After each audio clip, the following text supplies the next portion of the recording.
ఇస్తే ఓ రేంజ్లో ఇవ్వాలి. ఆ స్ట్రైక్తో ఇక దిమ్మ తిరిగిపోవాలి. అందుకే ఇండియా ఇప్పుడు advanced medium combat aircraft AMCA ప్రాజెక్టుకు రంగం సిద్ధం చేస్తోంది. ఒక్కొక్కరికి ఒక్కో రేంజ్లో మోత మోగిపోయేలా పంచివ్వాలని భారత్ నిర్ణయించింది. అమెరికా, చైనా, రష్యా వద్ద ఉన్న అడ్వాన్స్డ్ టెక్నాలజీని డెవలప్ చేస్తోంది. దేశంలో స్వదేశీయంగా అభివృద్ధి చేసిన 5వ తరం stealth fighter jet, advanced medium combat aircraft AMCA నమూనాలను రూపొందించడానికి, అభివృద్ధి చేయడానికి 7 భారత కంపెనీలు డిఫెన్స్ రీసెర్చ్ అండ్ డెవలప్మెంట్ ఆర్గనైజేషన్తో భాగస్వామ్యం కోసం బిడ్ దాఖలు చేశాయి. తయారు చేసేందుకు కాంట్రాక్టులు ఇచ్చే ముందు 2 బిల్డర్లను షార్ట్ లిస్ట్ చేసి అత్యున్నత ప్రమాణాలకు అనుగుణంగా AMCA 5 నమూనాలను నిర్మించేందుకు 15,000 కోట్లు అందుకుంటారు. 7 కంపెనీల్లో Lawrence and Toubro, Hindustan aeronautics limited, Tata advanced systems limited, Adani defence ఉన్నాయి. బిడ్లను మాజీ బ్రహ్మోస్ ఏరోస్పేస్ చీఫ్ శివథాను పిల్లై నేతృత్వంలోని కమిటీ పరిశీలించి నిర్ణయం తీసుకుంటుంది. కమిటీ నివేదికను రక్షణ శాఖకు సమర్పిస్తుంది. రక్షణ శాఖ ఫైనల్ నిర్ణయం తీసుకుంటుంది.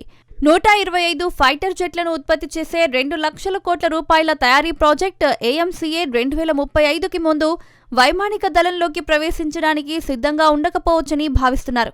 కానీ అది పూర్తయిన తర్వాత భారతదేశం 5వ తరం యుద్ధ విమానాలను కలిగి ఉన్న దేశాల ప్రత్యేక జాబితాలో చేరుతుంది.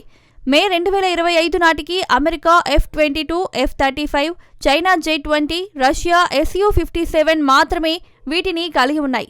ఇండియాపైకి పాకిస్తాన్ను రెచ్చగొడుతున్న అమెరికాకు ఝలక్ పెట్టేలా ఇండియా నిర్ణయాలు తీసుకుంటోంది. ప్రధాని నరేంద్ర మోడీ, అమెరికా అధ్యక్షుడు ట్రంప్ చేస్తున్న యాగీకి 2 లక్షల కోట్ల డిఫెన్స్ డీల్తో దుమ్ము రేపబోతున్నారు. అసలు AMCA అంటే ఏంటన్న చర్చ జరుగుతోంది. భారతదేశపు మొదటి 5వ తరం యుద్ధ విమానం America, Russia విమానాలైన F-22, F-35, Su-57 లాగా అధునాతన స్టెల్త్ పూతలు, అంతర్గత ఆయుధ బేలతో కూడిన single seat twin engine jet ఉంటాయి. ఇది 55,000 అడుగుల ఆపరేషనల్ సీలింగ్ కలిగి ఉంటుందని, జెట్ లోపల 1,500 కిలోల ఆయుధాలను మోసుకెళ్లగలదని, బయటకు 5,500 కిలోలు ఎక్కువగా ఉంటుందని భావిస్తున్నారు. AMCA మరో 6,500 కిలోల ఇంధనాన్ని మోసుకెళ్లే అవకాశం ఉంది. ఇందులో 2 వెర్షన్లు ఉంటాయని నివేదికలు చెబుతున్నాయి. రెండోది, భారతదేశం ఆశిస్తున్నట్లుగా దేశీయంగా అభివృద్ధి చేయబడిన ఇంజన్ కూడా ఉంటుంది. బహుశా మొదటి దానిలో అమెరికా నిర్మిత GE F414 కంటే శక్తివంతమైనదిగా పనిచేస్తుంది. మొత్తం మీద ఇది సూపర్ మ్యానోయూవబుల్ తరహాలోనూ స్టెల్తీ మల్టీరోల్ ఫైటర్ జెట్ అవుతుంది. అయితే 5వ తరం ఫైటర్ అంటే ఏంటి? ఇది 21వ శతాబ్దం మొదటి భాగంలో అభివృద్ధి చేసిన సాంకేతికతను కలిగి ఉన్నాయి. ఆపరేషన్లో ఉన్న అత్యంత అధునాతన ఫైటర్ జెట్లు అని చెప్పాల్సి ఉంటుంది. అయితే పైలట్కు యుద్ధ స్థలం, శత్రు పోరాట యోధుల గురించి వివరణాత్మక సమాచారాన్ని అందించే ఉన్నతమైన సాఫ్ట్వేర్ను ఉపయోగించడం కీలకం. అలాగే వారికి ప్రయోజనం చేకూర్చే విషయాలను అందుబాటులో ఉంచాలి. నియంత్రణ, కమాండ్, కమ్యూనికేషన్ సామర్థ్యాల కోసం స్నేహపూర్వకతో నెట్వర్క్ చేయగల వినూత్న ఏవియానిక్స్ వారి వద్ద ఉన్నాయి.